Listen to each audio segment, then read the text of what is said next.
Buenos días compañeros y docente, mi nombre es José Miguel Herrán y hoy vamos a hacer una exposición acerca de las teorías de la administración. Iniciaremos realizando un contexto histórico. En esa época, cuando inició las teorías administrativas, el crecimiento de las empresas se dio, pero había un bajo rendimiento de la maquinaria utilizada.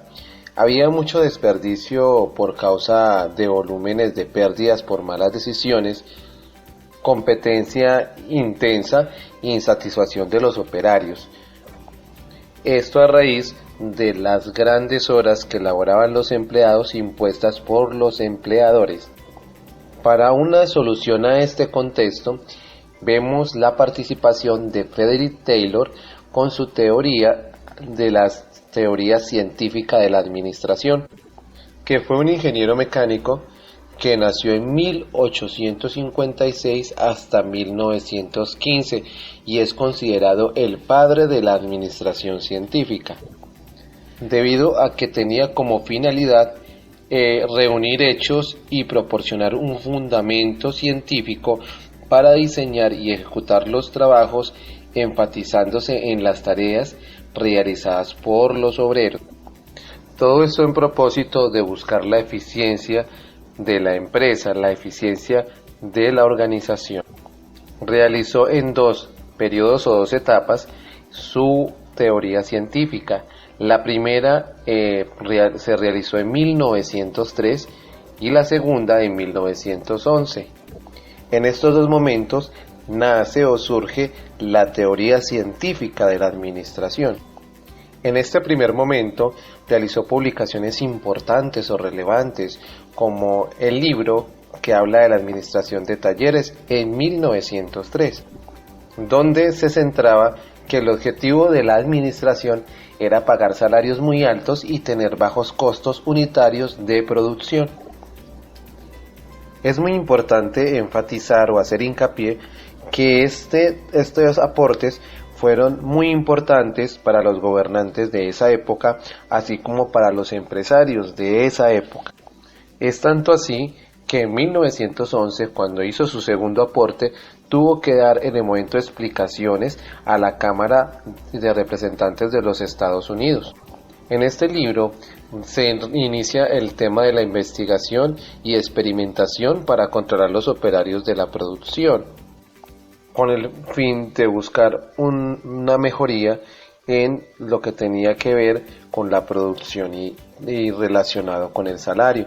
Y en su segundo periodo vamos a mirar qué otro punto fue importante, porque publicó su libro Los principios de la administración científica, como decíamos en el segundo momento en 1911. Los principios de la administración científica, que pues decía que las industrias padecían males que podrían agruparse en tres factores.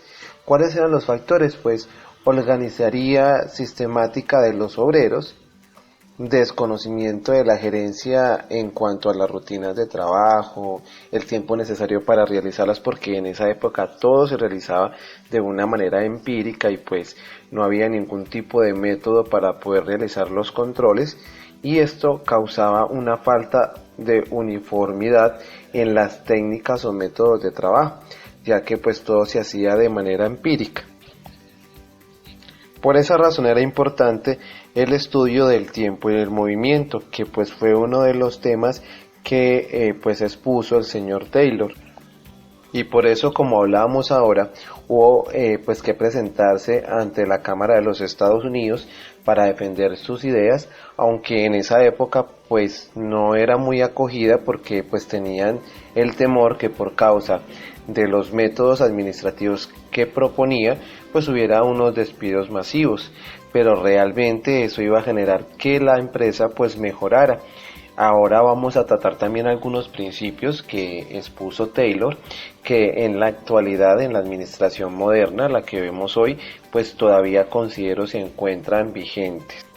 Yo sé que muchos de estos en el proceso que hemos realizado educativo los tenemos o los hemos escuchado, que era el tema de la planeación, la preparación, el control y la ejecución. O sea, esos serían los 4 principios que expuso Taylor.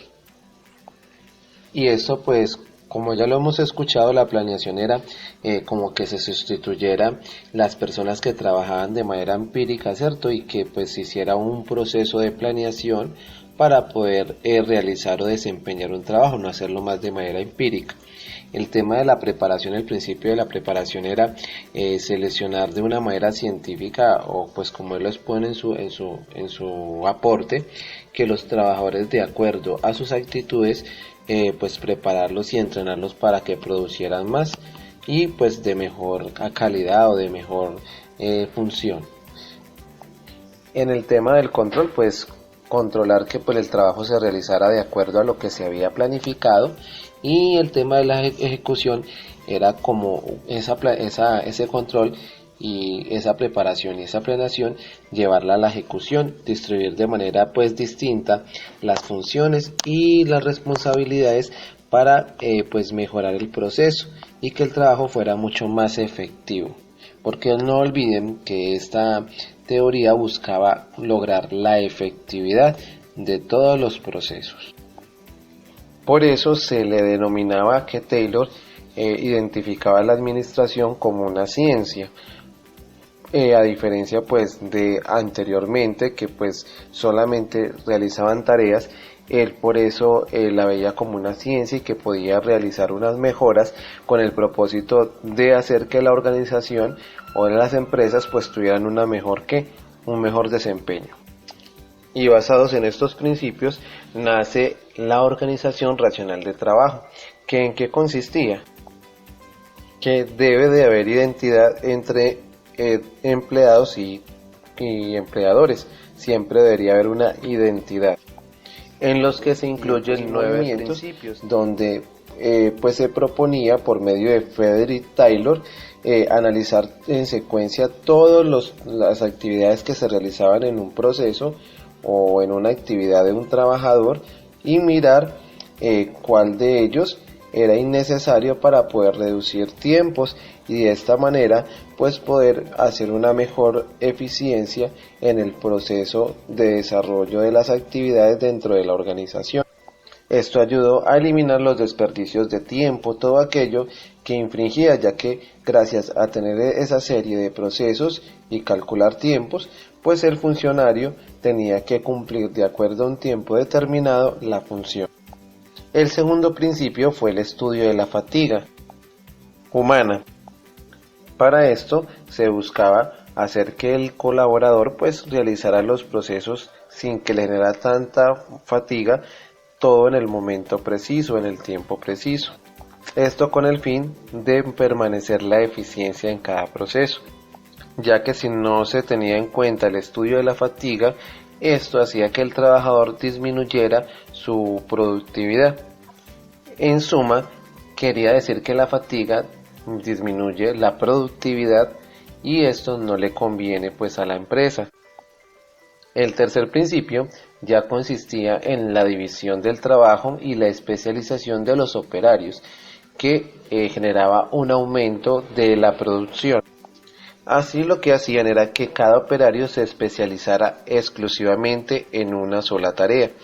Con esta forma pues se buscaba realizar un aumento de productividad, ya que cada uno se encargaría de una actividad en específico. El otro principio que pues se iba a tener en cuenta era el tema del cargo y las tareas. Ya teniendo una especialidad, pues había una persona que se iba a encargar de otras personas y habían unas tareas que se tenían que ejecutar. Entonces ahí es donde aparece o se crea los cargos y las tareas para poder desempeñar la ejecución. También eso hace que nazca el otro principio, que serían los incentivos y los premios.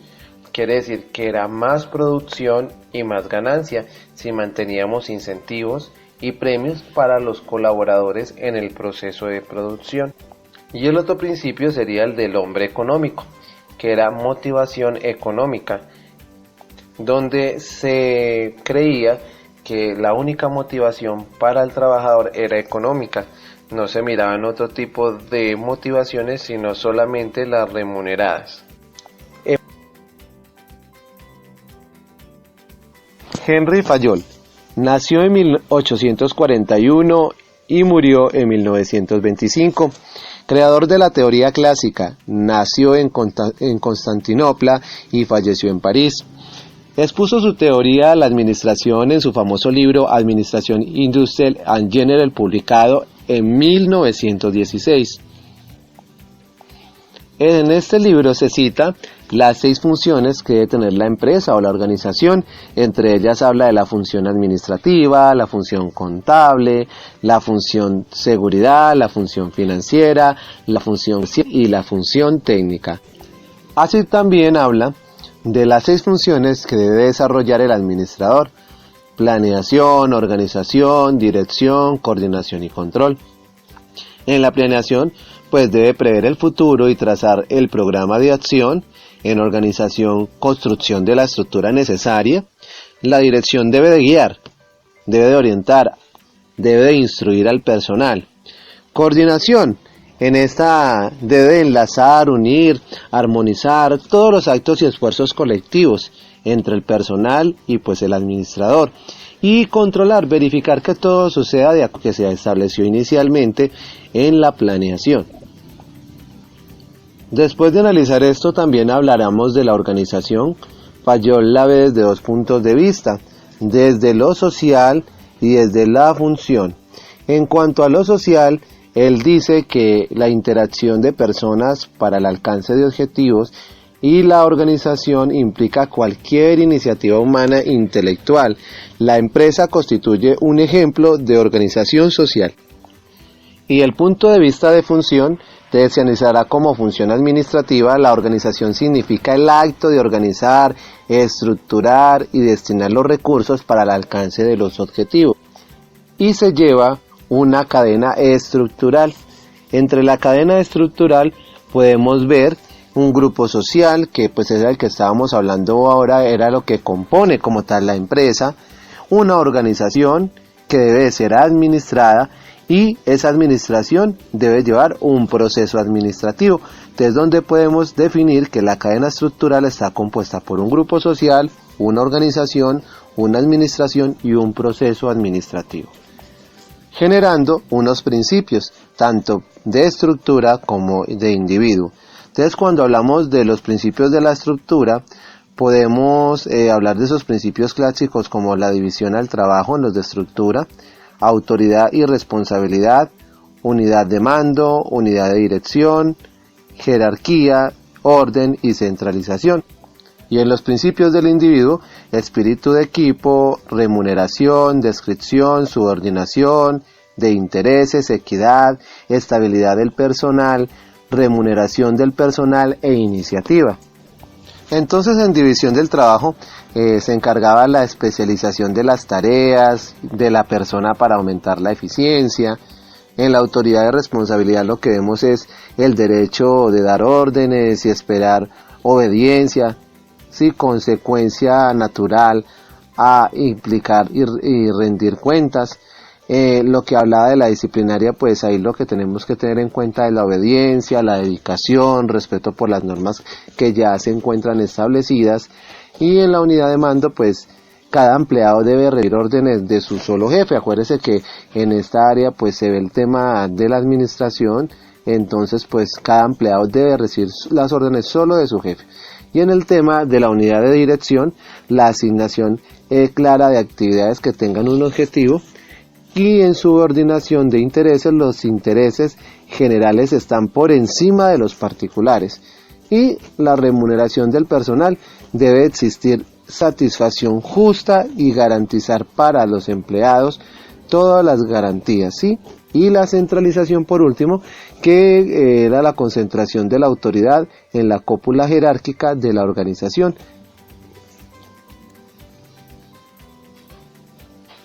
Pues estos eran los temas más importantes cuando hablamos de los principios. Y ya cuando hablamos no de los de empresas, sino los personales, entonces decía cadena de escalar, entonces línea de autoridad, que va desde el escalón más alto al más bajo, el orden, que debe existir en un lugar para cada cosa y cada cosa debe estar en su lugar, la equidad, amabilidad y justicia para conseguir la lealtad del personal, la estabilidad del personal, la rotación tiene un impacto negativo en la eficiencia de la organización, más permanencia y mejor para la empresa y capacidad de visualizar un plan y asegurar su éxito. La armonía y la unión entre las personas constituye gran fortaleza para la organización. Elton Mayo nació en 1880 y murió en 1949. Es el promotor de la teoría de las relaciones humanas, que inició en una investigación en la empresa Western Electric Company en 1932, donde se hablan de algunos principios de esta teoría, la cual tenía como énfasis las personas, y su enfoque iba direccionado a la influencia de las actitudes y relaciones sociales de los grupos de trabajo en el desempeño, sentido de pertenencia, organización informal, motivación, liderazgo y comunicaciones y dinámicas de grupo. Era importante también entender que en las relaciones humanas existían algunos orígenes. En primera instancia, el primer origen fue la necesidad de humanizar y democratizar la administración, liberándola de los conceptos rígidos y mecanicistas de la teoría clásica. En segunda medida, el desarrollo de la psicología y de la sociología y su creciente influencia intelectual sobre la aplicación de la organización industrial de la época. Y en tercero, las ideas de la filosofía pragmática de John Dewey y de la psicología dinámica de Kurt Lewin fueron esenciales para la contribución humanística en la administración. Cuarto, las conclusiones del experimento de Hartrott, llevado a cabo entre 1927 y 1932 bajo la coordinación de Elton Mayo, considerado el fundador de la Escuela de las Relaciones Humanas. El experimento de Hartrott se desarrolló en 4 fases. En la primera fase se quería observar el efecto producido por las condiciones de iluminación en los niveles de producción. La segunda fase consideraban observar el efecto de introducir periodos de descanso, refrigerio, reducción del horario de trabajo, etcétera, en el grupo de observación, grupo de control manteniendo las condiciones y esas condiciones normales de trabajo. En la tercera fase, en esta fase se realizan entrevistas dirigidas hacia los operarios con el fin de conocer sus actitudes y sentimientos con respecto a las tareas que desempeñaban. En la cuarta fase se escogió un grupo de referencia de varios trabajadores, el cual estaban inspeccionando y permitió establecer las relaciones entre el colectivo informal de los empleados y el grupo formal de la empresa. Este experimento arrojó algunas conclusiones. En la primera, el nivel de productivo de un grupo empresarial depende de la integración social presente en el mismo. La segunda conclusión, que los trabajadores se opondrán a cualquier cambio propuesto por la administración de la empresa que interfiera de manera perjudicial con sus intereses colectivos. El tercero, el trabajador no puede ser tratado de manera aislada por parte de la administración de la empresa, sino que debe ser tratado como parte de un colectivo o grupo social. Cuarto, la motivación económica no era el factor determinante del rendimiento laboral, sino que las motivaciones sociales y morales son las que influyen de manera determinante en el desempeño laboral. Y la quinta conclusión que se puede determinar es el comportamiento de los trabajadores, que están condicionado por normas o estándares sociales.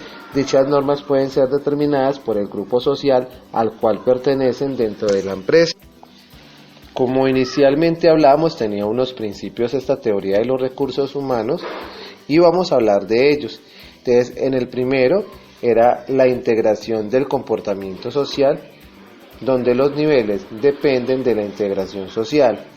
Las recompensas sancionales sociales, que en estas el comportamiento de los trabajadores está condicionado a las normas sociales, donde vemos los grupos informales, constituye la organización humana de la empresa, que muchas veces está en contraposición a la organización formal. El contenido del cargo, que en este caso promovía la especialización en el trabajo, no garantizaba la eficiencia. y los aspectos emocionales, que eran las relaciones humanas y la cooperación, son claves en estos principios que estamos hablando. Implicaciones. Veíamos que las implicaciones se consideraban la motivación, el liderazgo y la comunicación y la organización informal. Cuando hablamos de la motivación era que todos los comportamientos humanos es motivado en sentido psicológico. Cuando hablábamos del liderazgo era la influencia interpersonal ejercida en una situación determinada dentro de la empresa. La comunicación es el intercambio de información entre los individuos y la organización informal es el conjunto de interacciones y relaciones establecidas por los diversos elementos humanos. Dinámicas de grupo son personas que se integran entre sí y perciben como miembros de un grupo. Vamos también a tratar algunos aportes y críticas. Cuando hablamos de los aportes era involucrar por primera vez al ser humano como elemento primordial en una organización, y en cuanto a otra de esos aportes era observar a la organización como un sistema social, que otro aporte era proponer que la productividad no es un problema de ingeniería, sino de relaciones de grupo, y ser los pioneros en el estudio de la motivación, el liderazgo, la comunicación y los grupos informales. Y en cuanto a las críticas, se preocupaba la precaución excesiva por la felicidad, ¿sí? Porque pues había un sentido de participación malentendido y la visión corta de las decisiones del grupo, la generación de conflictos y oposición al individualismo. Esa es una de las críticas de esta teoría. Max Weber nació en 1864 y murió en 1920. Decía que la organización debía ser eficiente por excelencia. Diseñó la teoría burocrática de la administración como un modelo para funcionar con exactitud, para obtener buenos resultados, que necesitaba detallar y precisar por anticipado para saber cómo debían de hacerse las cosas, donde determinó unos orígenes que consistían en la fragilidad y parcialidad de la teoría clásica de las relaciones humanas, ya que pues era crítico de la teoría clásica y de las relaciones humanas. Se necesitaba por ello un modelo de organización por el creciente tamaño y la complejidad de las empresas, que pasó a exigir modelos organizacionales mejor definidos, y el surgimiento de la sociología de la burocracia, donde veía la sociedad de la autoridad en tres aspectos: tradicional, carismática y burocrática. Vamos entonces a analizar primeramente la sociedad. La sociedad como tradicional era patriarcal, hereditaria, de tipo de sociedad medieval. La sociedad carismática era mística, arbitraria y personalista, dejaba partidos políticos. Mientras que la burocrática eran normas impersonales, racionalidad en los medios y racionalidad en los fines. La autoridad estaba definida como autoridad obediencia, autoridad poder y poder influencia. Por esta razón la autoridad también la vemos de la parte tradicional como no era racional, justificaba lo mismo de antes, se obedece por su estatuto o tradición. La autoridad carismática, por el contrario, era legitimización por devoción, no se delegaba ni se heredaba, acepta órdenes por influencia del líder, poder sin base racional, legitimización por devoción, mientras que la burocrática aceptaba órdenes porque las cree legítimas. La obediencia es por reglamentos, puestos y cargos por normas escritas y normas a través de procedimientos formales. Algunas características importantes eran carácter legal de las normas y reglamentos, carácter formal de las comunicaciones, carácter racional y división del trabajo, impersonalidad en las relaciones y jerarquía de autoridad. También eran rutinarias y procedimientos estandarizados, competencia técnica y merocrática, especialización de la administración, profesionalización de los participantes y completa previsibilidad del funcionamiento. Sus ventajas estaban en racionalidad, percepción en la definición del cargo y la operación, rapidez en las decisiones, univocidad de la interpretación, uniformidad de rutinas y procedimientos y constancia, así como reducción de fracción entre las personas, confiabilidad, beneficios para las personas, continuidad en la organización, subordinación de los nuevos a los antiguos, debido a que la antigüedad tenía relevancia. Vamos a analizar también las disfunciones de la teoría burocrática.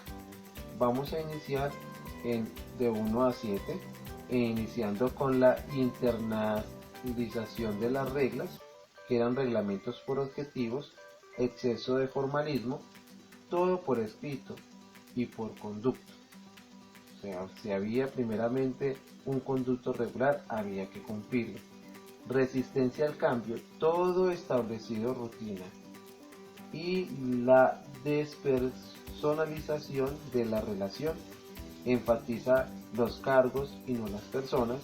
Dificultad en la atención al cliente, el empleado se enfoca hacia la organización, exhibición de señales de autoridad, símbolos o señales de estatutos, superconformidad que se basa en las rutinas y poca iniciativa, y categorización en las decisiones que limita las alternativas a los problemas.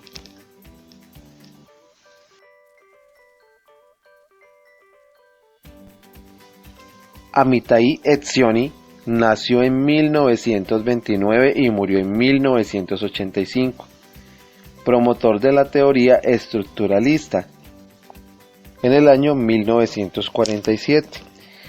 Su énfasis era la estructura y el ambiente, y con un enfoque de relación de la organización con el ambiente externo, organización como sistema abierto, hombre organizacional, que desempeña papeles simultáneos en diferentes organizaciones, un enfoque múltiple y globalizador de la organización, organizaciones tanto formales como informales.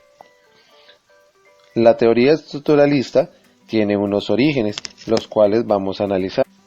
Su origen inicia en la oposición de la teoría clásica y la teoría de los recursos humanos, ya que otro promotor de esta teoría estructurada también fue Max Weber. Max Weber también apoyó esta teoría. Dice que la organización, la unidad social y compleja, es la organización, es tanto una unidad social y también a la vez es compleja, y tiene influencia en ciencias sociales y nuevo concepto de estructura, donde podemos analizar las etapas de la organización, tanto como naturaleza, trabajo y capital. Entonces, como naturaleza es la etapa inicial en la cual los factores naturales, o sea, los elementos de la naturaleza, constituían la base única de la subsistencia de la humanidad. Cuando hablamos de trabajo, surge un factor que inicia una verdadera revolución en el desarrollo de la humanidad y el trabajo. Este condiciona las formas de organización de la sociedad. La tercera etapa, la cual el capital ponderado sobre la naturaleza y el trabajo, transformándose en uno de los factores básicos de la vida social. Y por último, la organización, que es la naturaleza y el trabajo y el capital que se somete a la organización, que usa a los anteriores para alcanzar sus objetivos. Vamos a realizar un enfoque múltiple cuando hablamos tanto de las organizaciones formales como informales. Entonces, se trata de encontrar el equilibrio entre los elementos racionales y no racionales de la conducta humana, que constituye el punto principal de la vida.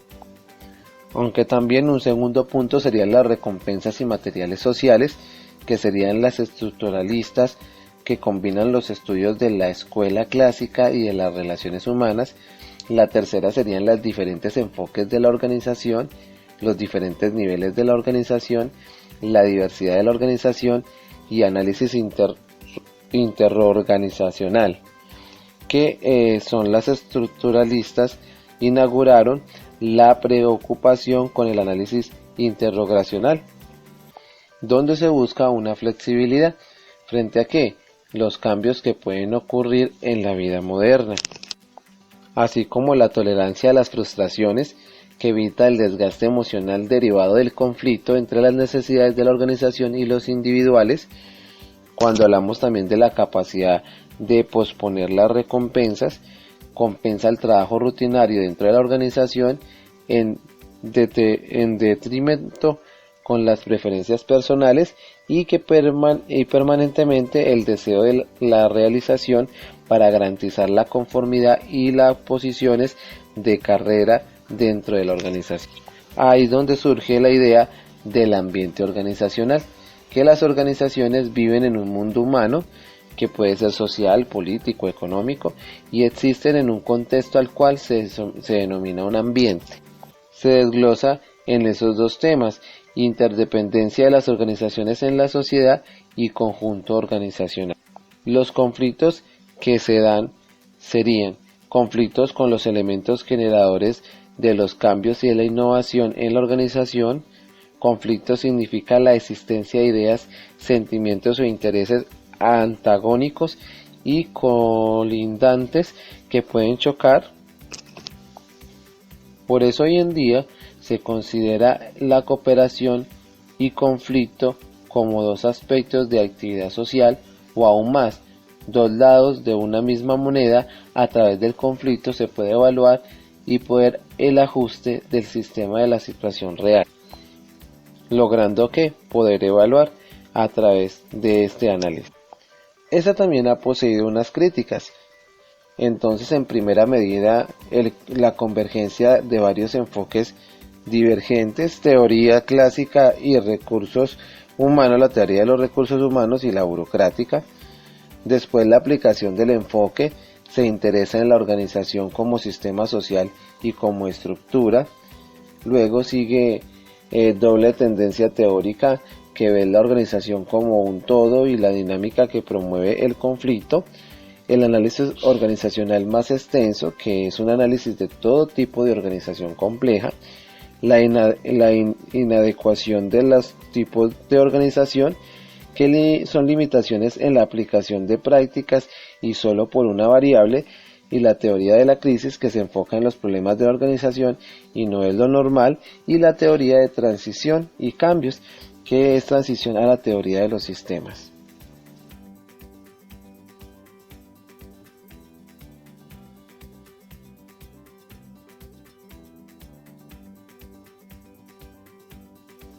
Carl Ledwin nació en 1901 y murió en 1972. Es el promotor de la teoría de los sistemas, en donde su énfasis era el ambiente, y su enfoque era que la organización sea un sistema abierto que se vea influenciada por variables externas. La organización es un sistema dentro de otros sistemas, es un sistema social con partes independientes pero interrelacionadas.